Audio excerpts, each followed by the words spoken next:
Gravitational is now Teleport because when way more people have heard of your product than your company, maybe that's a sign it's time to change your branding. Teleport enables engineers to quickly access any computing resource anywhere on the planet. Like VPNs were supposed to do before we all started working from home and the VPNs melted like glaciers. Teleport provides a unified access plane for developers and security professionals seeking to simplify secure access to servers, applications, and data across all of your environments without the bottleneck and management overhead of traditional VPNs. This feels to me like it's a lot like the early days of HashiCorp's Terraform. My gut tells me this is the sort of thing that's going to transform how people access their cloud services and environments. To learn more, visit goteleport.com. At the Duckbill Group, we spend a lot of time on AWS contract negotiation. Something that's become very clear to us as we've gone through our client engagements is that companies shouldn't let AWS contracts dictate their architectural decisions, and yet most of them do on some level. This is an unfortunate approach that's completely avoidable. This happens because in the world of cloud, the word modernize can take on several different meanings. Sometimes this is prosaic. We want to upgrade from C3 to C5 instance types, but we still have a bunch of reserved instances on the books. Other times it's more pronounced. We'd love to move to Aurora, but we've already committed spend via savings plans to the EC2 instances currently powering our databases, so we can't. As a result of these stances, important projects get punted or cast aside until the commitment comes up for renewal, which people have invariably forgotten about and then panic buy the same thing they were already using. Oof. With almost any other vendor, this would make sense. Trusting a shady vendor like Oracle blindly is a great way to end up paying 5x what you need.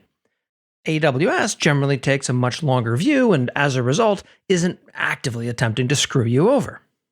If you're thinking about reshuffling your AWS spend, you don't have to go it on your own. Believe it or not, your AWS account manager is your friend, as wild as that claim sounds.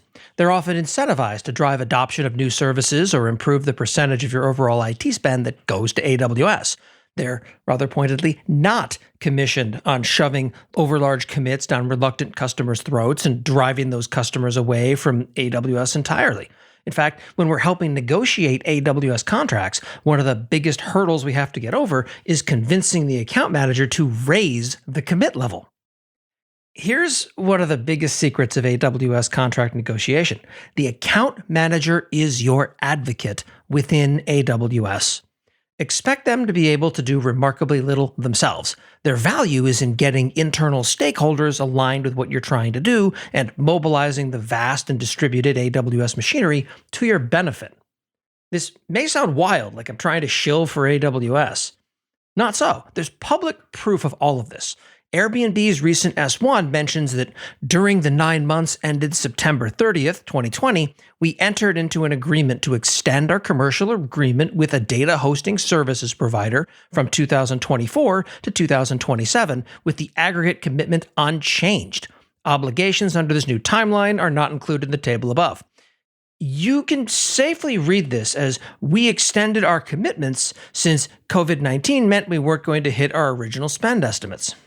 COVID-19 need not be the main driver for this. Snap, for example, restructured its AWS commitment years ago, turning its $1 billion commitment over 5 years into a $1.1 billion commitment over 6 years instead.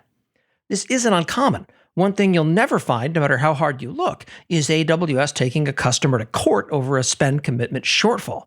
The day that happens, everyone's perspective on using AWS as a hosting provider will pivot rather dramatically. If you're looking to wind up standing up infrastructure but don't want to spend 6 months going to cloud school first, consider Linode. They've been doing this far longer than I have. They're straightforward to get started with. Their support is world-class. You'll get an actual human empowered to handle your problem rather than passing you off to someone else like some ridiculous game of ticket tennis. And they are cost competitive with any other provider out there with better performance in almost every case. Visit linode.com/morningbrief to learn more. That's linode.com/morningbrief. So what should you do about all this? If you're using EC2 and want to explore using a managed database instead, call your account manager. The Aurora team will gleefully pitch in on restructuring your committed EC2 spend. If you want to shove your containerized workloads into AWS Lambda instead, and that accidentally cuts 60% off your AWS bill, call your account manager and request both a contract modification as well as a reInvent keynote speaking slot. If you're spending over $1 million a year on AWS and haven't got the foggiest clue what these discounts or contracts that I'm talking about are, call your account manager. To shine a bit more light here, when you're spending big money with AWS, namely more than $1 million a year, potential discounts and credits become available to you. These programs are often fairly opaque, and it's hard to know what's possible if you're getting a good deal and what you can expect in the process and outcome. Remember, your account manager is there to help you better understand your options. Don't be afraid to reach out with questions. The reason this is all true, and I can talk to you about it, is that Amazon isn't like other vendors.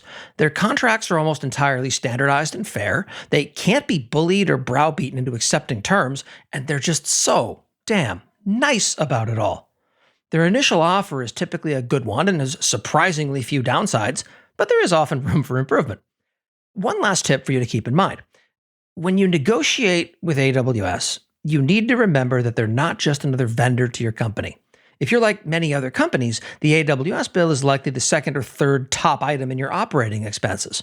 At that point, whether you like it or not, Amazon is a partner, which means that at the end of your negotiation, you still have to work with them. Beating the crap out of AWS over terms that you don't actually need isn't likely to get you to where you want to be. There's always a better way.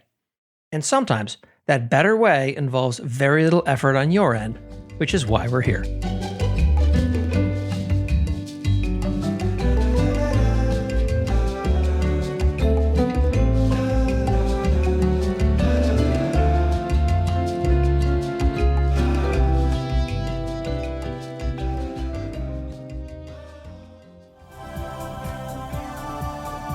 This has been a Humble Pod production.